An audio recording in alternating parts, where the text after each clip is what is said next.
Hey, Al, Scott Horton here, and I'm so excited about commodity discs from commoditydiscs.com. They're 1-ounce silver pieces with a QR code engraved on the back side. Scan the code with your phone and get the instant spot price. Commodity discs are paving the way forward for the alternative currency community in America and around the world. The QR code Commodity Disc. Technology has now finally made a real free market silver currency viable. And anyone who donates $100 or more to the Scott Horton Show at scotthorton.org/donate gets one free. That's commoditydiscs.com. I'm Scott Horton. This is my show, The Scott Horton Show. I'm on the Liberty Radio Network and at scotthorton.org. Find all my stuff there.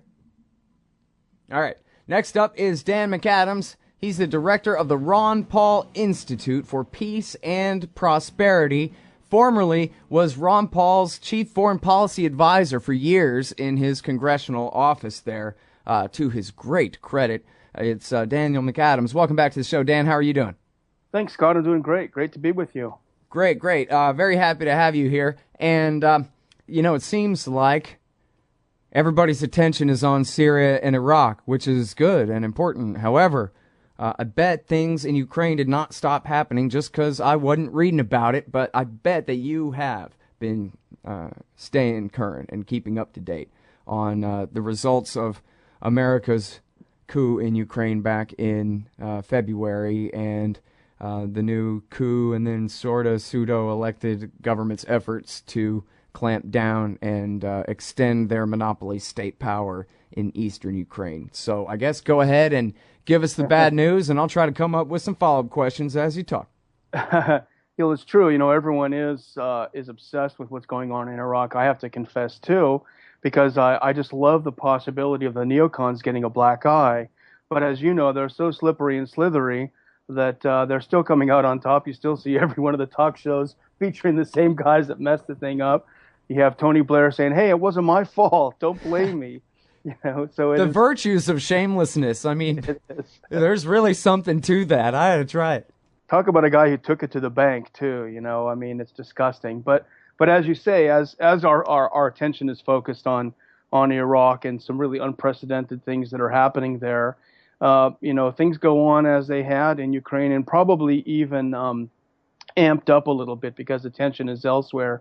I've been watching some YouTube videos today of some pretty serious Kiev shelling in Slavyansk.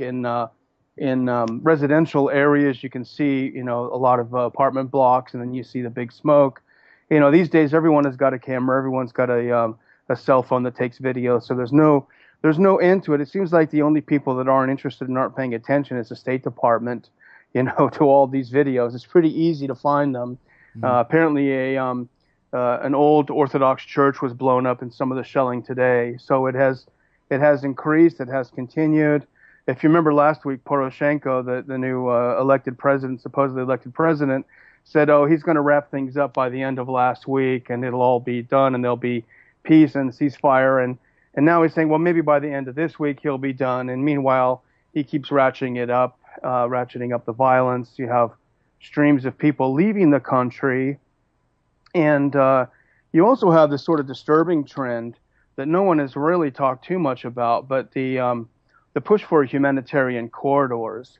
And it does sound good on the surface. And Poroshenko has said, he's theoretically open to the idea of humanitarian corridors. However, if you remember back to Kosovo, when back in 98, 99, when the Macedonian president, Gligorov, I think his name was, recommended humanitarian corridors for Kosovo, he was attacked by NATO for a sort of backdoor ethnic cleansing. So you can almost imagine if they do get these corridors up and running, you can see kind of a quiet ethnic cleansing of Russian speakers and ethnic Russians, particularly if you combine that with two very important events that came to the fore this week. Our old friend Yats, you remember him, Vicky Nuland's friend, the prime minister of Ukraine, Yatsenyuk, he called the people in the east who are fighting for their autonomy, quote, subhumans, which we remember the Untermenschen, the Nazis used, which was very controversial, and it's a way of, you demonize your enemies before you slaughter them. And also something that came out today, which is quite interesting. It was in the Kiev Post, which is no friend of Russia, as you know. but apparently the Ukraine's land agency has offered to give free land to any soldiers from the West who go to the East and start fighting. So this is I mean, I hate to bring this too far, but this is sort of a Lebensraum kind of idea that, you know, you'll get free land in the East if you help us kick all the people out of the East. So it is. I know that was a mouthful, Scott, but that's in a nutshell, I guess. God dang! Can you imagine if this was happening? Well, it's hard to imagine anywhere in the world where one side or another isn't America's proclaimed business or something like that. But anyway, if you could imagine a situation where there's any kind of dispute like this and it's not America's fight, what they would have to say about it. Or maybe, you know, they're on the side of the people who are losing. I mean, I guess all we have to do is rewind to last fall, what they had to say about the government daring to hold on, the elected government in Kiev daring to hold on to power against a violent Nazi-backed putsch against them. But yeah, and how they were screaming that, you know, we saw the cops that were out there trying to put an end to this protest in the Maidan. They didn't even have weapons, yet the U.S. was still screaming at them, "Don't do anything. You better not use violence against these peaceful protesters." And meanwhile, you and I are watching videos of these cops being burned alive. And, you know, we don't have any great affection for cops, but, you know, you do have to be kind of ticked off at a government who sends cops out in a situation like this while they're sitting in their offices, and these guys are getting burned alive and they don't have any kind of protection at all. So it's there's a lot to be infuriated about with the previous government, but certainly when we talk about double standards, here these, you know, this current regime is shelling people, shelling communities. The U.S. is saying absolutely nothing. Yeah, it's crazy. And look, I mean, I don't know who all was there in the Maiden. I'm sure it was everybody and their grandmothers too, and with a lot of peaceful motives and whatever. But the push was done by the Americans and the Germans, who threatened to put sanctions on every last billionaire in the Party of Regions if they didn't forsake their guy. So they forsook him. And on the ground by real, legit, no fooling Hitler-loving Nazis from the Svoboda and right sector parties that even the New York Times narrated. There they go, seizing all the government buildings and chasing the government out of town. So, you know, it's pretty hard to see that as like a fight between liberty and the state. It's much more like, yeah, a bunch of Nazis seized the state. I'm really impressed, you know? What's really amazing is this. I don't hate to say this. I love to say this. What am I saying? The absolute spinelessness of Europe and the European Union. You know, you had Sikorski, the Polish foreign minister, the German foreign minister, I believe, and one or two other people who crafted this deal on the night of, what was it, February 21st or something like this, where you would have sort of a power sharing deal. You'd have a climb down, a back down. It was a compromise. Early elections. The Yanukovych government agreed to all of it. Basically, they went to bed and everything was sealed. And the next morning, that's when the coup took place. You know, so, you know, it seems to me as if the U.S. knew all along this is what it was launching. And I think Victoria Nuland told us in no uncertain terms that's what she had in mind for the EU. But I mean, wouldn't you, if you had spent all that time negotiating this deal, only to have the U.S. just bulldoze over you without even, you know, giving you the finger on the way by? I mean, wouldn't you be a little bit irritated? But they're so, especially people like Sikorski, is so eager to suck up to the U.S. neocons that they even show any of their sort of pride aside. Now, Dan, when Yats, as Victoria Nuland calls him, Yatsenyuk, the new prime minister here in the Putsch government, when he says that, oh yeah, we're fighting against these subhumans, meaning the Russian speakers or the ethnic Russians in eastern Ukraine. Can you tell me the context of that? Was it kind of an open mic moment? Was it a set-up open mic moment, a deliberate provocation by him? Did he go up and give a speech and denounce them for their lack of humanity? Because, you know, there was the leaked phone call of Timoshenko, the gas princess, basically saying, yeah, let's nuke them all. Not that she meant it literally, but how much she hated everyone in the East. Basically, it sounded like relinquishing any pretense of her right to rule over them, which seemed like really a dumb mistake on her part. But then again, if they were trying to make things worse and precipitate more of a civil war, more of a humanitarian crisis and ethnic cleansing situation like you're saying, then I guess it would make sense for her and Yatsenuk to go ahead and say, the people of the East are the enemy rather than, people we need to compromise with in our democracy. And now you can see that I've asked this question all the way up into the break. I'm sorry, Dan, the music's playing. The music's playing and we got to go to break. Give a speech to your group. That was me, not you. I thought it was me interrupting me. I thought it was you interrupting me. It was me interrupting me. We'll be back in a goddamn minute. And, The military-industrial complex. The disastrous rise of misplaced power. Hey, y'all, Scott Horton here. I'd like for you to read this book, The War State by Michael Swanson. America's always gone to war a lot, though in older times it would disarm for a bit between each one. But in World War II, the U.S. built a military and intelligence apparatus so large, it ended up reducing the former constitutional government to an almost ceremonial role and converting our economy into an engine of destruction. In The War State, Michael Swanson does a great job telling the sordid history of the rise of this national security state, relying on important first-hand source material, but writing for you and me. Find out how Presidents Truman, Eisenhower, and Kennedy all alternately empowered and fought to control this imperial beast, and how the USA has gotten to where it is today. Corrupt, bankrupt, soaked in blood, despised by the world. The War State by Michael Swanson, available at Amazon.com and at Audible.com. Or just click the logo in the right-hand margin at scotthorton.org. We should take nothing for granted. All right, you guys, welcome back to the show. I'm Scott Horton, this is my show. And man, I suck at broadcasting. I'm sorry, I don't got any hard breaks and bumper music and... Never mind. Anyway, so when we were going out to break, I was trying to ask Dan McAdams of the Ron Paul Institute for Peace and Prosperity about whether he thinks that Yatsenuk, America's sock puppet prime minister of Ukraine, I was asking, what was the context of him denouncing the pro-Russian East as being made up of subhumans, and whether he thought maybe that was a deliberate provocation in order to help divide the population, help precipitate the civil war and that ethnic cleansing that seems to be, at the root of part of the strategy here. Yeah, well, the statement itself appeared on the Ukrainian embassy in the U.S., so it was an official source, and it's kind of interesting. Someone must have tipped them off because they've changed the word now just today. This went up there yesterday. They changed it today to inhuman rather than subhuman, but it certainly was originally subhuman, and people have screenshots. What he says is the people have been killed by invaders and sponsored by subhumans. First, we'll commemorate the heroes by wiping out those who killed them, and then by cleaning our land from the evil, which sounds pretty spooky. Yeah. Well, so what is the state of the rebellion? How many different countries have their basically their local government buildings occupied by secessionists or those who are resisting the so-called authority of the Kiev government? Well, supposedly Mariupol was taken back by the Kiev authorities, and I don't know the exact situation on the ground right now as to who's controlling who.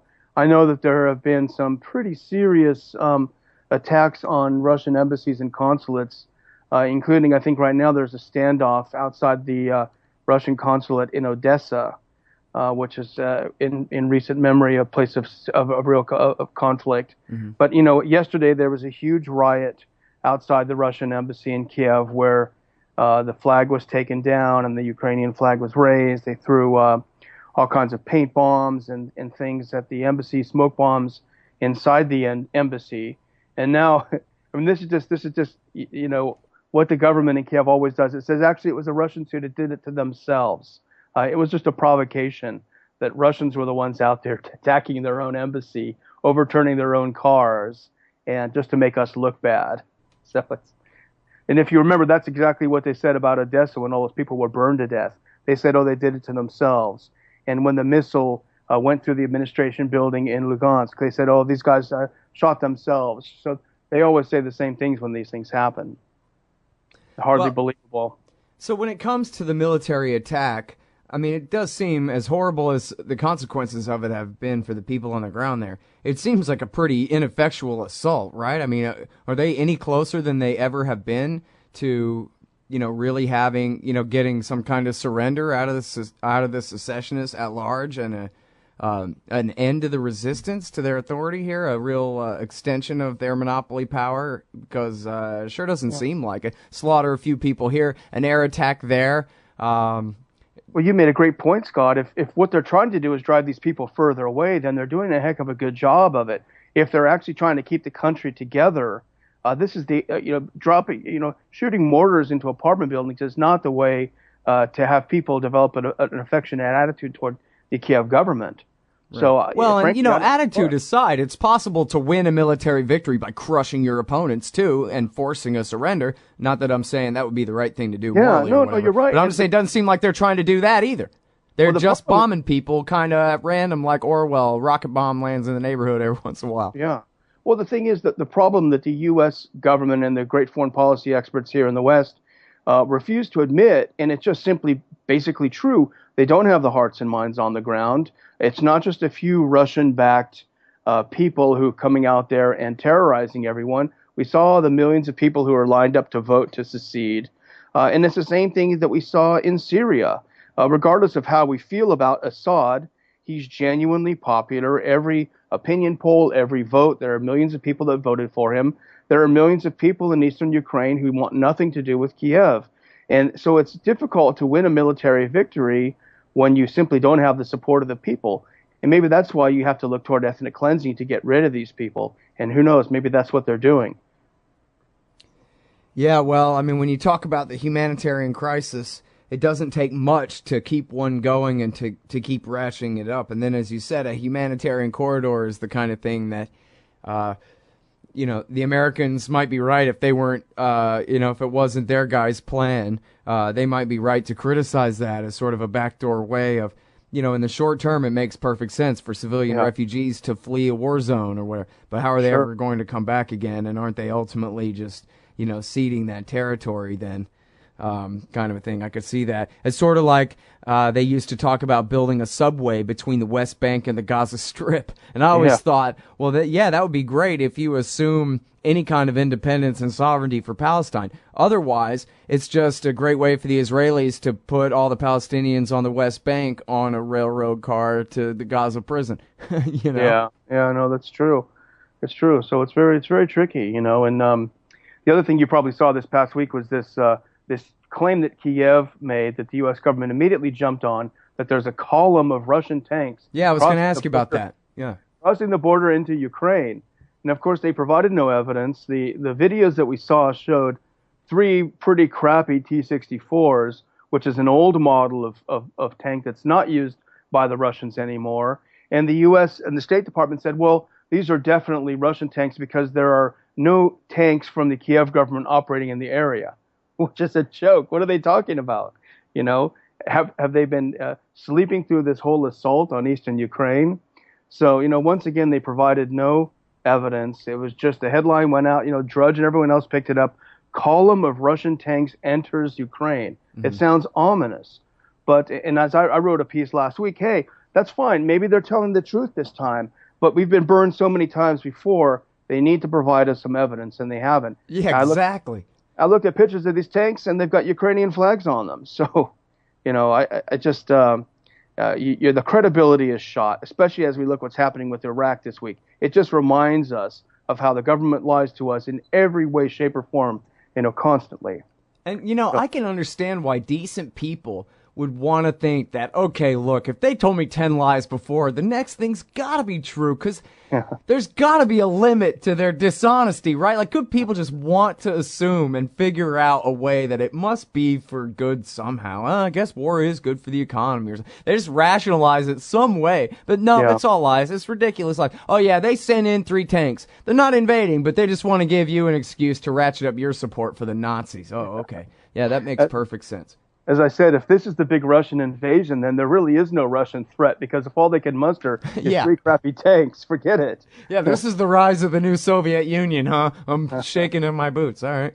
Well, so now let me ask you about, first of all, Well, a couple things I'll ask you at once. In the chat room, somebody asked, is it true that the Kiev government was caught using chemical weapons in the east? I hadn't heard that. I don't know if you have. But then also, I would ask you to please talk about the right sector and the Svoboda militias, the neo-Nazis, or maybe just plain old Nazis, that helped with the putsch back in February, what they're doing nowadays, because I sure would like to know. Sure. Well, on the first one, we've seen videos of what looks like white phosphorus. Oh, and talk real fast. We're almost out of time. Okay, being fired in Slavyansk area. The Russians have tried to complain to the UN. Of course, the U.S. is blocking it. It looks very serious. The second one, the right sector and these fascist groups or neo-fascist groups have been subsumed into this National Guard because the regular Ukrainian army has proven itself ineffective. It doesn't have the stomach to fight against its own citizens. But the right sector types have no problem doing this, and so they're the ones that are in the National Guard. They're the ones that are moving on the east in the most aggressive way. The stormtroopers. And yet they're still just, basically street brawler, SA types, not real military forces that can fight in a real military capacity, right? Well, you're probably right. I don't have any evidence, but I know a special ops guy that I talked to once said that these guys had been trained by the CIA for quite some time and the SAS. Who knows? Maybe the guy was just yanking my chain. But I've seen some pictures of them with trainers that look like British, with British flags behind them. So maybe they have been getting some instruction. Right.